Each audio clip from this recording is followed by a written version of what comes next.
Hello, this is National Chess Master R. Rats at ICC. I'm here to examine a gameplay between Ben622 and Goli, and this game was played in the Team4545 League, and it was played in the third round of event number 57. This game was elected as Game of the Week for the third week, and as usual, I'm here to make a video, and it's a pretty interesting game.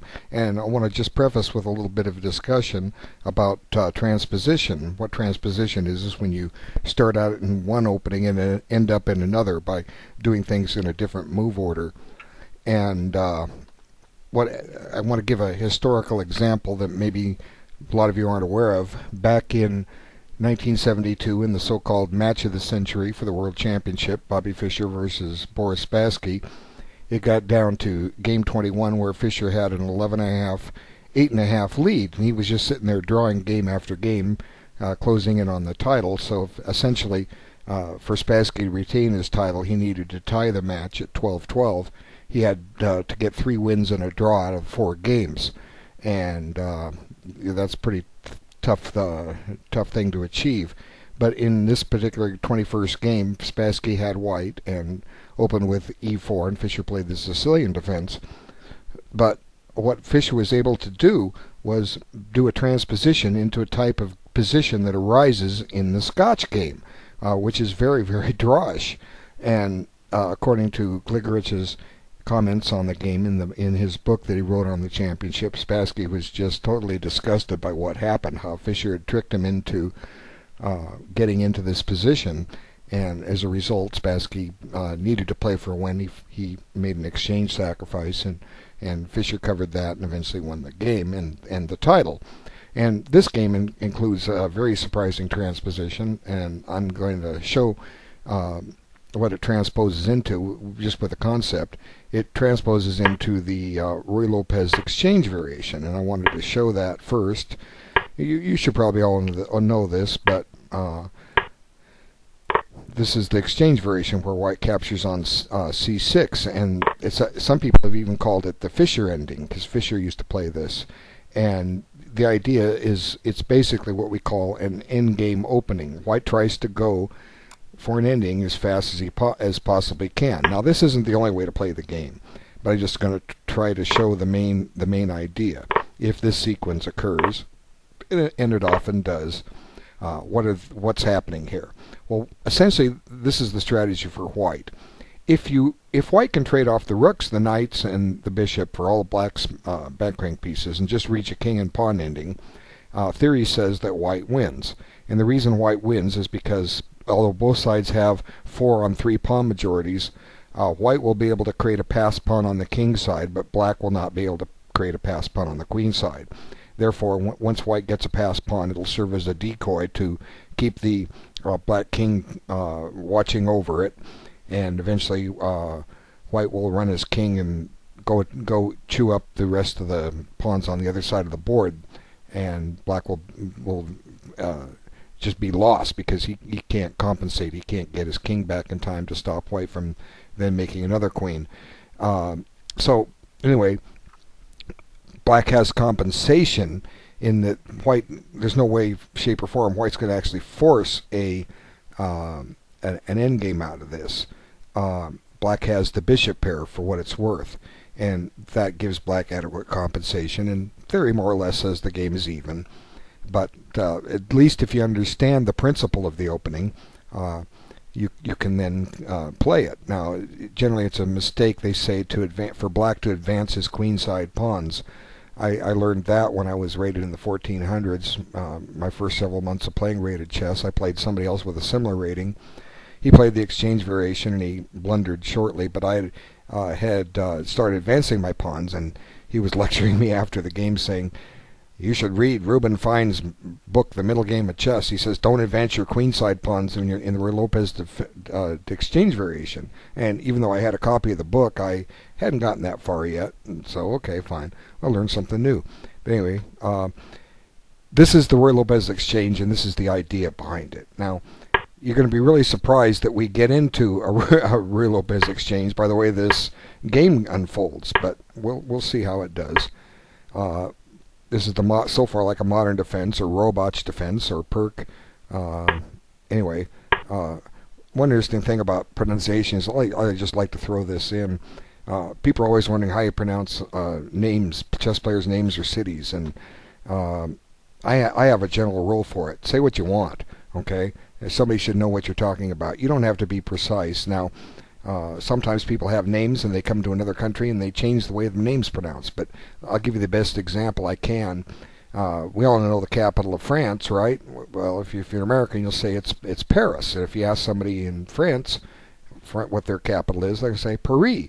And if you ask somebody in Spain or Mexico what's the capital of France, they're going to say Paris. So there's three different pronunciations of one word. Each one's correct.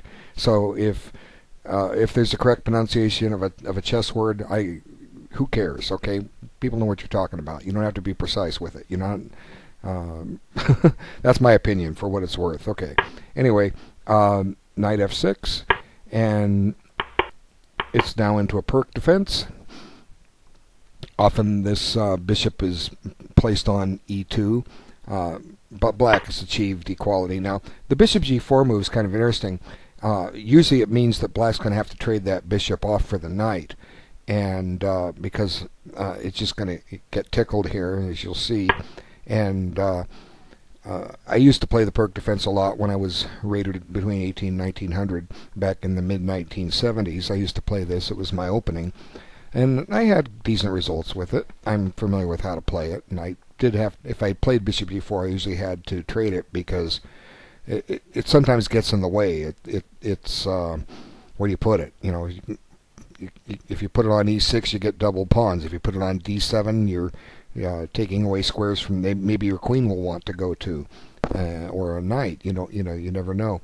So white or black trades it off, and you might even think, well, this gets into Ruy Lopez exchange, and well, white has the bishop pair, and you really don't see the Ruy Lopez exchange anywhere close in this position, but you will, and it's kind of remarkable. Now, I will note that white is taking his time a little bit through this opening. Black is going quick. Notice he's gained almost 5 minutes on his clock, so black's playing pretty quickly, and as those that watch my videos know, the one thing that kills people more than anything is the fact that they don't take their time.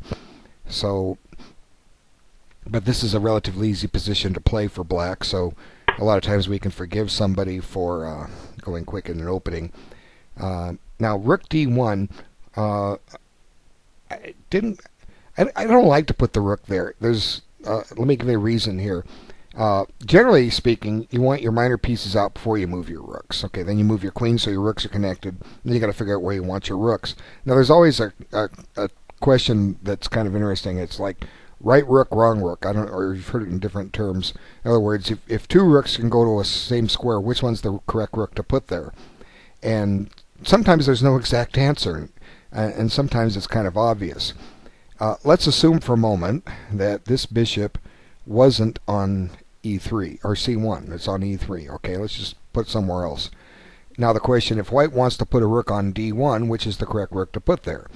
And technically speaking, the rook on a1 is the correct rook to put there, because if white keeps that rook on d1, how's the rook on a1 going to get into play? Now, if white's plan was to double on the d file, well, it's probably okay that he made the wrong rook move. But then again, if the back rank was clear, he played rook a d1, he may not even want to double rooks on the d file. It kind of limits your plans.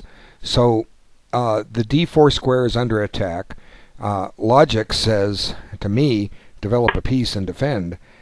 This is what I think is the best move. Now, what's black going to do? Well, who knows? Black could try knight a5. You know, black could still do what he does in the game, e5. But I'm always for developing pieces, and if I don't have to commit my rooks that early, I try not to. But anyway, perfect. There's nothing wrong with it. It just kind of limits white just a little bit. That's all. Okay, so now e5, and now there is pressure on d4, and white decides to trade. Now he's giving back the bishop pair. So now we're getting closer to a Ruy Lopez exchange, although it certainly doesn't look like it anywhere close to it. Now, theoretically, in this position, white has a very, very slight advantage. And one of the things that the experts of years ago, I'm talking Lasker, Steinitz, Rubenfein, players like this, they'll say that white's advantage lies in the fact that he has a pawn on e4 and black has a pawn on d6. And this gives white just a little more mobility, therefore white has a slight advantage. So if you ever want to consider a position that fills the definition of advantage of the first move, this is it. But just because you have advantage of the first move doesn't mean you can win the game. You have to play a middle game to win the game, and generally speaking, it's a little easier to play a middle game that wins when you have the advantage of the first move. It just gives you that much more pull in the position. Now, what if you have the black side of this? Well, yeah, you'd like to win too, but black's job is to equalize the position first. And although black has equality, it's going to be a while before black can try to generate any kind of win here. Why? Well, number one, black's not completely developed. The queen hasn't come out yet, and the queen rook is still sitting at home. And but there's really no structural weaknesses in either side. But black needs to maintain equal development and get his pieces centralized. And then maybe what could happen is white will overextend his position trying to win, and maybe black can crash through. Now, how can white overextend his position? Well, maybe I might be able to make a comment in a little bit, but I'll make it now. In some cases, what white will do is start advancing all of his kingside pawns. Now, this looks good in theory. You're maybe pushing black back, but if black holds on and is able to make some exchanges, the white winning chances diminish, and it is possible that the advanced white pawns could be targets that black could attack, and then white might be tied down to defending them. White doesn't need to defend any pawns in this position, right? Because black's not poised to attack any. But picture a pawn up on g5. Well, it's vulnerable, and if it's guarded by a pawn on h4, well, the pawn on h4 is vulnerable. You never know exactly how this can transpire. Just depends on how the game unfolds. But what I'm essentially, for black to defend this, he just needs to get his queen into play and get his rook into play. Let's see how it progresses. And black does move his queen, and white makes this this annoying pin. And I think that black's next move is good. Some people would say, well, Guy, you can't play that move. Okay, let me show you the move first, then we'll back it up. Why would not? A lot of people wouldn't make this move because it creates a weakness on d6. But let's just back up for a moment and see why it's not only okay to play the move, it's necessary.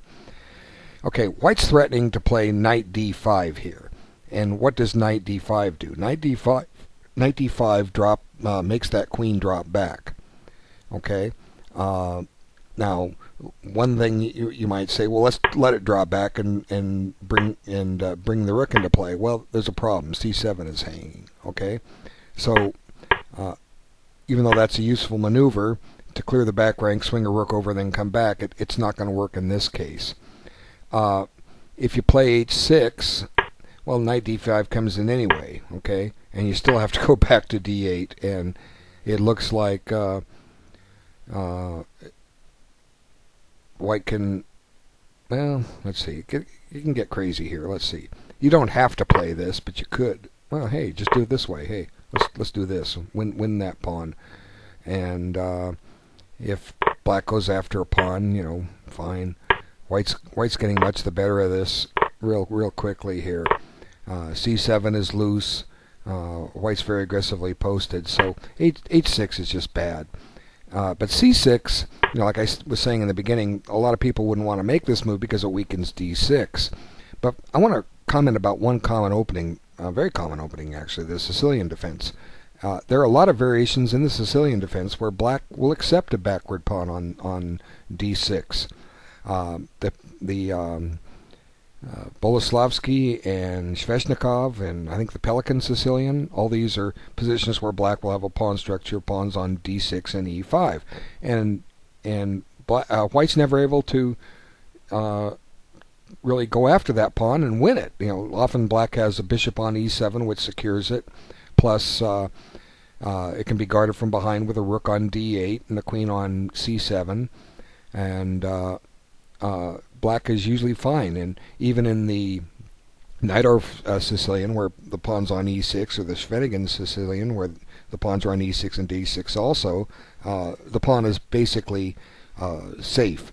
And even though it's backward and a potential target, white's not going anywhere. But black doesn't have a whole lot else going for him in this position. He's just defending with white having the advantage of the first move. And let's see how the game continues. And white does plan to double. Apparently that was his plan all along. And here I think black makes, it looks like a good move, but I don't think it's the best move here.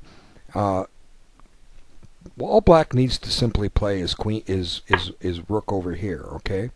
Now, if white wants to go after this pawn, it's like I say, he's not going to be able to get to it. How do you get another attacker on that pawn? Well, one way is to bring the bishop back, but now the pin's lifted, and if anything, black can hunker down eventually with some of these moves, even as white's busy trying to tie him down, and it's hard to see where white has any weaknesses to attack, and what to do in this position. Well, the Grandmaster could sit here and give you 20 ideas. I can give you a couple. You might try to induce some weaknesses in the black position, try to force this pawn up to a6 so that b6 becomes weak. But it's not clear exactly how white makes progress here. If black is careful, he will hold this position. And then white might be left with a plan like I mentioned earlier, where he advances his kingside pawns, trying to break something open, and as I say, it's possible those pawns could become targets in the ending. We don't know. There's a whole middle game to be played. But this is what black needed to do. Okay? But this move is reasonable, but look at the clock. White's taking his time. Black's moving quick, although he did spend some time on this move. And it certainly looks good. You're attacking a bishop, you're centralizing the queen. And this actually is what leads to black's doom, because at first what white does is play f4, and that move I'm kind of against, but actually it makes sense. I mean, I'm against it at first glance. The reason is I've been wanting this bishop on e3 for the longest time. You got the pawn on h3, keeping the knight from kicking it. It's a good square for the bishop, okay? Now this bishop's mobility is a little reduced. So after this move, what black should have played was queen e7. Okay, queen e7, and you just go into the variation I was saying. Now, can white exploit with this pin? The answer is no, he can't. Black can just collect the pawn, and white doesn't have enough pressure here, okay, to have adequate compensation. Like for instance, takes. Now you get this rook on the 7th. Well, black should be fine with that.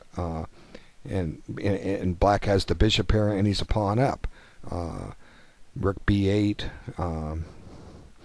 There's possibilities of queen check, maybe queen g3, ignore the pawn, try to get some play against the king. I mean, I wouldn't want to play this as white and have to contemplate all the play I was giving my opponent. I would much rather keep the advantage of the first move and go for the other plan that I was suggesting, and try and invoke a weakness somewhere else in the black position. But needless to say, this leads to the transposition that I've said is coming. And if black was familiar with that opening, I can't say he is or isn't, and recognized that going into it was the wrong idea, he wouldn't have played it. But in my opinion, this is the losing move, queen c5 check. And to his credit, he took a few minutes on the move, but if he knew what was going on, he wouldn't have done this. Okay, that's the whole point. Okay, so now suddenly white's able to trade the queens, and just like that, with a couple minor differences, there's a pawn on c5 instead of c7, okay? And this pawn is not on a6. That's the only difference. The rest of the pawn structure, except for the way some of these have moved, this f4 pawn is up, and black has a pawn up on g6, it's essentially the same. This is the Ruy Lopez exchange. And but black doesn't have that compensation he did in the one I showed you. He does not have the bishop pair. So essentially white's close to a win here.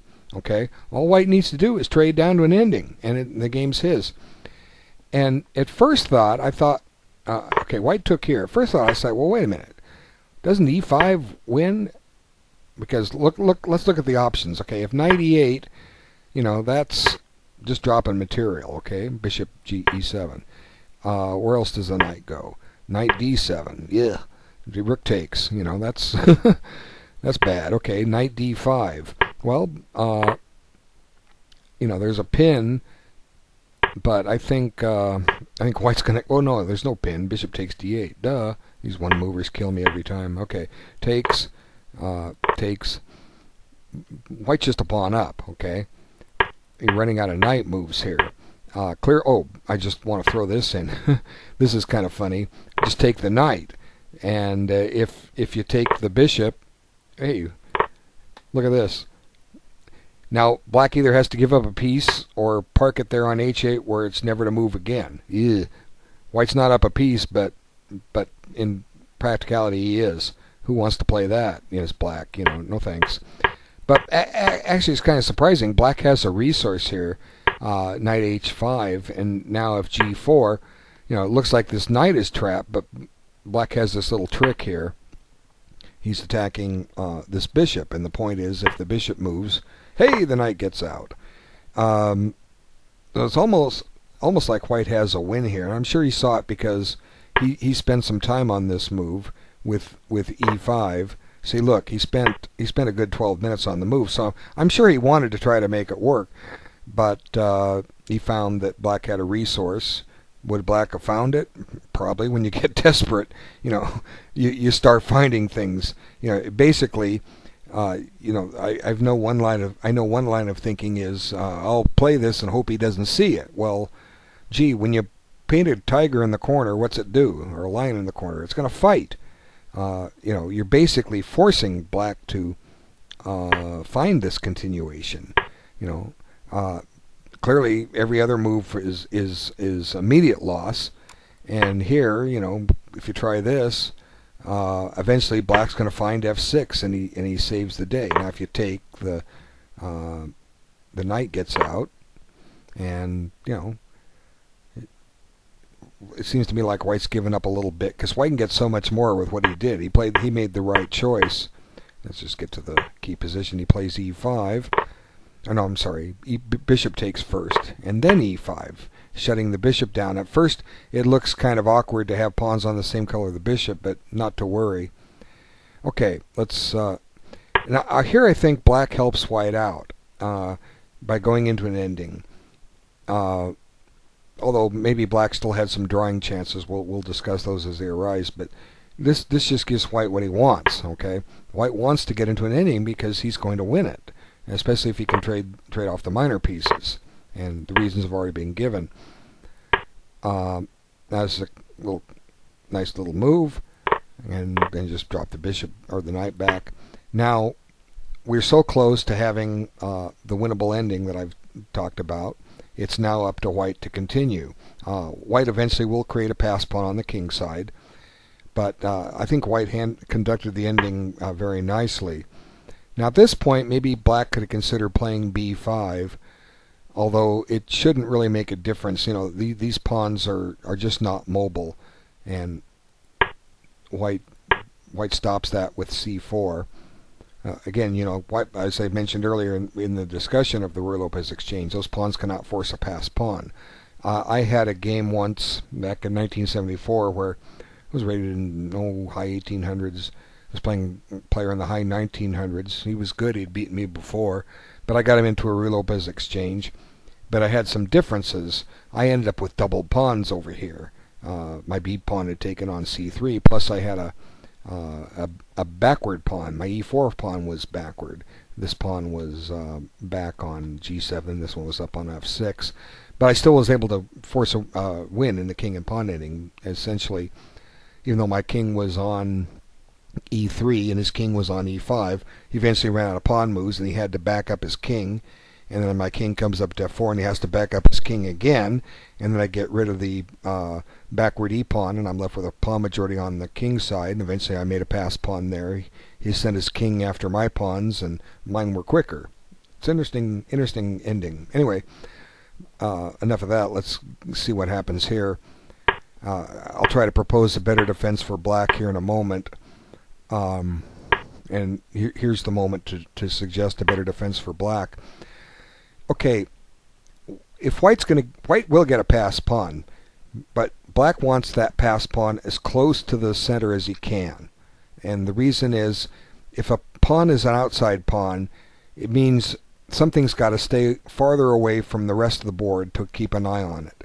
And if you have now bishop is a long range piece, maybe that can do it, but a king, for instance, if the king is defending against an outside pass pawn, it's just all that more difficult to run over there and stop it and then get back into play. And many of you have seen positions, you've probably won games where you queen a full 5 moves ahead of your opponent. The tricky ones are where you queen 1 move ahead of your opponent and reach a winning ending, where you both get a queen. Those are the real tricky ones. Or you queen 2 moves ahead of your opponent, but he's putting a pawn on the 7th rank, and then it's the question, is it a win or a draw, depending on the rules of queen and pawn endings. But here, eventually the pass pawn white will get should be on the e file if black does this correctly. So what black wants to do here is try to trade pawns, and let's just discuss this possibility with G4 or with H5. White's gonna at some point will have to play G4. He doesn't have to, but at some point he might. Well, he could always try for F5 and create a weakness, try to create a weakness on H5. But who's to say black won't push by? You know, these are tricky. But I kind of want to make a point here, and the point is coming up that eventually white would, in this variation, white would have to settle for a passed e pawn. Now he's not ready to make it yet. Now what does theory have to say about this? Well, there is published theory on this. The key source material that I use is what I call the Robatsch series of endings. He co-authored or wrote most of them, all but one. And there's an 8-volume set. It was published in the Soviet Union in the 60s or 70s. It was reprinted in America in English descriptive notation in the 70s, and I have the whole set. It was republished in Britain by Pergamon Press in the 80s, where they combined volumes. I don't know if it's still available or not, where you can find this. But essentially what the Russians tried to do was create rules for every possible type of ending. Now, you're not going to find your position in there, that if you're trying to study an adjourned game or something, or postal chess game, but you're going to find the general rule of what to do.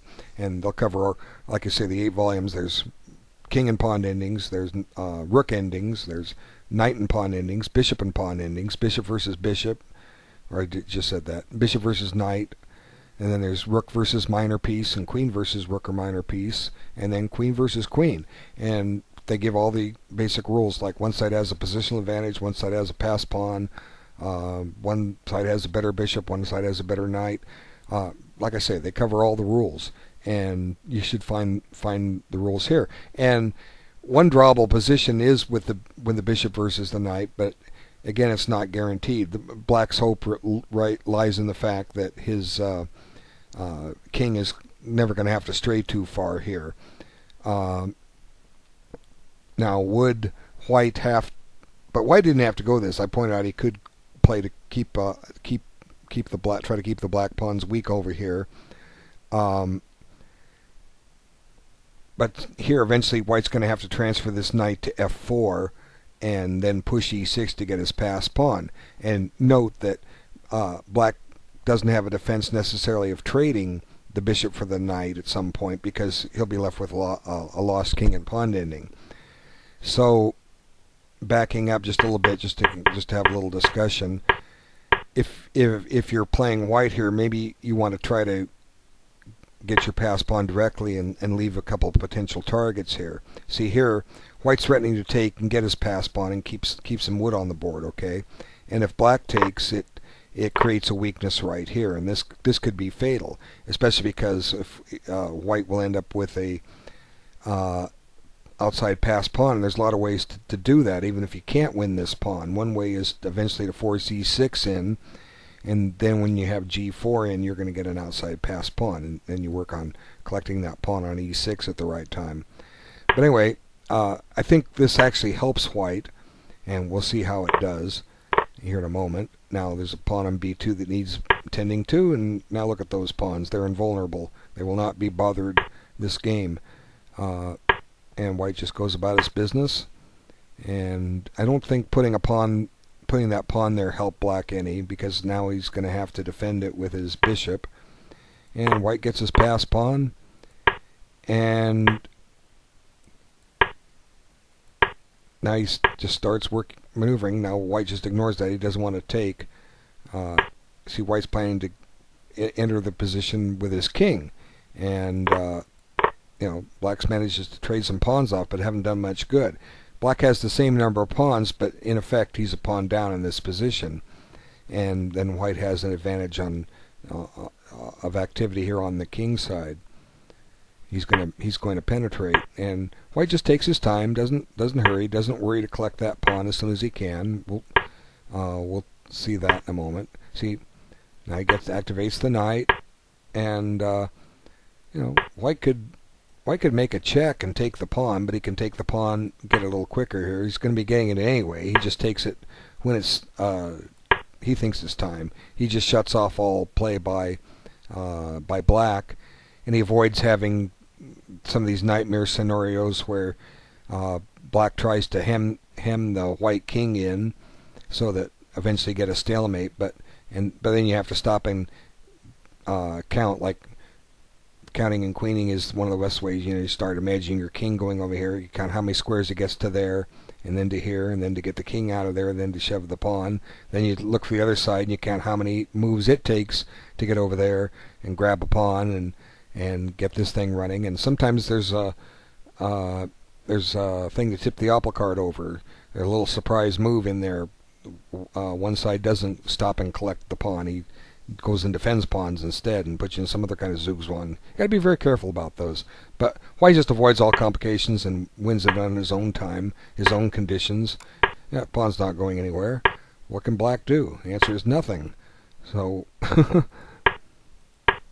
advance the pawn. Now it's time to take it, and the game's excuse me. The game is pretty hopeless for black. There's no stopping it. And the game is just about over.